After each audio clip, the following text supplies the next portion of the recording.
I would test him out against the Philadelphia Flyers, who are going to be out of the playoffs, rather than the Winnipeg Jets, who had everything in sight and want a playoff spot. I think, you know, if they can get him into one game before he plays the Winnipeg Jets and feel his way through the game, as opposed to throwing him in the deep end against a team that desperately needs the points and hits everything that moves, I think it would be beneficial. I'm sure we'll probably see him. He's been a player, and God knows he's had enough injuries along the way that he is usually back sooner than expected. So I'm sure if there's any way he can be in the lineup on Saturday, he will. There's always a risk of injury with Taylor Hall.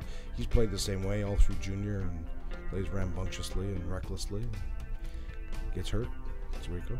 And of course, his return would beg the question: where do they put him? I mean, that first line's been clicking very well, and I know when Taylor was out in November, it was, you know, Jordan Eberle joked at the time about telling Taylor that not to hurry back because they were quite content with Pouliot on their line. So, you know, it's going to be interesting to see how they slot him in and where and for how long. I think you should start on the second line with Yakupov and Derek Roy, not tinker with the first line that's going well.